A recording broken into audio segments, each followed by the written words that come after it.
16 બેઠકોમાંથી 5 બેઠકો ભારતીય જનતા પાર્ટીની બિનહરીફ થઈ છે. 84માં હું પોતે બિનહરીફ થયો છું. સહકારી ક્ષેત્રમાં જેનું મોટું નામ છે એ સુમુલ ડેરીમાં 15 જુલાઈ 2026ના દિવસે સામાન્ય ચૂંટણી થવાની છે અને અત્યારથી ધમધમાટ પણ શરૂ થઈ ગયો છે. 6600 કરોડનું ટર્નઓવર ધરાવતી સુમુલ ડેરીમાં ભારતીય જનતા પાર્ટીએ સુરત અને તાપી જિલ્લાના 16 ઉમેદવારોને મેન્ડેટ આપ્યું છે અને એમાંથી 5 બિનહરીફ પણ જાહેર થઈ ગયા છે એવું જાણવા મળ્યું છે. 84ના ધારાસભ્ય સંદીપભાઈ દેસાઈને પણ મેન્ડેટ આપવામાં આવ્યું છે. તો સંદીપભાઈ સાથે આજે સુમુલ ડેરીની ચૂંટણી વિશે વાત કરીશું કે આટલી બધી ઉત્તેજના આ ચૂંટણીમાં શું કામ છે. સંદીપભાઈ, 15 જુલાઈએ સુમુલ ડેરીની ચૂંટણી છે અને સુમુલ ડેરીનું આજે મોટું નામ થઈ ગયું છે, પરંતુ અનેક વખત સુમુલ ડેરીમાં પદાધિકારીઓ પર ભ્રષ્ટાચારના આરોપો પણ લાગે છે. તો એ બાબતે આપનું શું કહેવું છે? ગુજરાત પ્રદેશ ભારતીય જનતા પાર્ટી દ્વારા સુરત તાપી જિલ્લાની 16 બેઠકો પર ઉમેદવારો જાહેર કરવામાં આવ્યા હતા. એ પૈકી આજે બપોર 3 વાગ્યા સુધીમાં ફોર્મ ભરવાની છેલ્લી તારીખ હતી. એ અંતર્ગત 16 બેઠકોમાંથી 5 બેઠકો ભારતીય જનતા પાર્ટીની બિનહરીફ થઈ છે.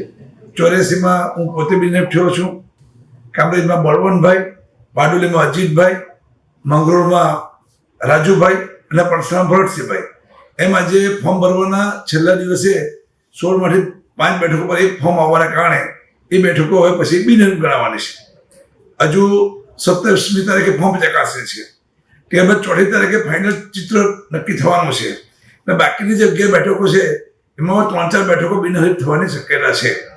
ને ત્યાર પછીની જે બેઠકો છે એમાં 16માંથી 16 બેઠકો એમાં જે બેઠકો બિનહરીફ થઈ છે, બાકી બિનહરીફ થવાની છે અને જ્યાં ચૂંટણી થવાની છે એ બધી બેઠકો ભારતીય જનતા પાર્ટી 100% જીતવાની છે. એમાં કોઈ શક્કાને સ્થાન નથી. તો સંદીપભાઈ, ભારતીય જનતા પાર્ટીની આ સ્ટાઇલ જ રહી છે કે ચૂંટણી કરાવવી જ નહીં, સીધું બિનહરીફ જ કરાવી દેવું. તો તમારી વાતમાં એવું લાગે છે કે સુમુલ ડેરીની પણ ચૂંટણી નહીં થાય અને બધા બિનહરીફ જ થઈ જાય એવું કેટલા ટકા લાગે છે તમને? એવું નથી હોતું, કારણ કે દરેક તાલુકાની અંદર મતદારો જે છે એ કામના આધારે મતદાન કરતા હોય છે. 84ની વાત કરીએ તો હું ધારાસભ્ય પણ છું, પૂર્વ સુમોનો ડિરેક્ટર પણ હતો, હાલમાં મને ટિકિટ આપી છે. એની સાથે એપીએમસીમાં પણ છું, ડિસ્ટ્રિક્ટ બેંકમાં પણ હતો. એટલે તમારે જે લોકોના કામ છે એ કામો તમે કરો એટલે સ્વાભાવિક છે કે તમારી પર એ વિશ્વાસ મૂકે અને એ રીતે દરેક જગ્યાએ આવી સ્થિતિનું નિર્માણ થયું છે. અને બીજી જે જગ્યાઓ છે ત્યાં કોંગ્રેસે ઉમેદવારી કરી છે. અહીંયા 5 તાલુકા કોંગ્રેસ પાસે કોઈ ઉમેદવાર મળ્યો નથી.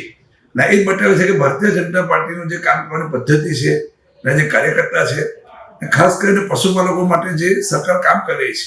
હમણાં તમને વાત કરું તો આપણે સુમુલ ડેરીની અંદર આગામી દિવસોમાં આપણે ગુજરાત બહાર બોમ્બેમાં 5 લાખ લીટર, ગોવામાં 3 લાખ લીટર, નાસિકમાં 5 લાખ લીટર, કોલ્હાપુરમાં 5 લાખ લીટર, એમ કુલ 18 લાખ લીટર દૂધ આપણે ત્યાં એને એકત્ર કરી વેચવાની મંજૂરી આપણને મળી ગઈ છે.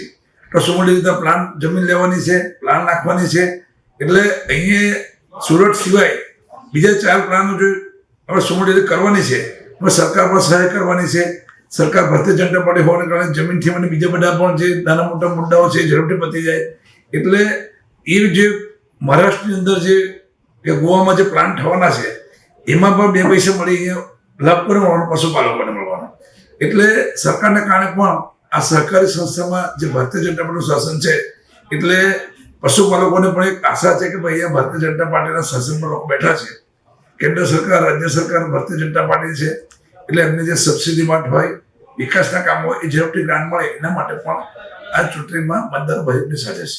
ઓકે સંદીપભાઈ, આમાં કેટલા પશુપાલકો હશે ટોટલ? અને મારા ધારણા મુજબ આ પશુપાલકો જ મતદારો હશે. લગભગ 2 લાખ જેટલા પશુપાલકો સુરત તાપીની અંદર આપણે ગામડામાંથી દૂધને એને કાઢીને સુરતની અંદર વેચાણ થાય છે. આખા દેશમાં એક સુરત સિટી જેવું છે કે જેની અંદર મહત્તમ જે દૂધ ગામડામાંથી આવે એ બધું દૂધ સુરત શહેરમાં વેચાઈ જાય. એ મોટો ફાયદો સુમુલ ડેરીને પણ છે, પશુપાલકને પણ છે. એમ કહેવું ખોટું નથી. સંદીપભાઈ, ભાજપનો એક નિયમ કે સિદ્ધાંત છે કે એક પદ એક હોદ્દો. તો તમે અત્યારે ધારાસભ્ય પણ છો અને હવે તમે સુમુલમાં ડિરેક્ટર પણ બનશો, તો ભાજપમાં આ ચાલે? હું અગાઉ પણ ડિરેક્ટર હતો હમણાંથી બન્યો, એટલે અગાઉ ડિરેક્ટ 5 વર્ષ રહી ગયો છું.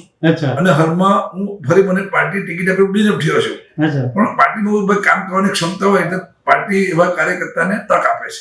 સંદીપભાઈ માટે હું એટલું ચોક્કસ કહી શકું કે સહકારી ક્ષેત્રમાં એમનું કામ અને નામ ખરેખર બહુ જ સારું છે અને એમણે ઘણા બધા કામ સારા કર્યા છે. એપીએમસીમાં એમણે ઘણા એવા નવા પ્રોજેક્ટ લાવ્યા છે કે જેને કારણે ખેડૂતો ખેતીને ફાયદો થયો છે. સંદીપભાઈ, થેન્ક યુ વેરી મચ. ખબર છે .com પર વાત કરો છો. આભાર.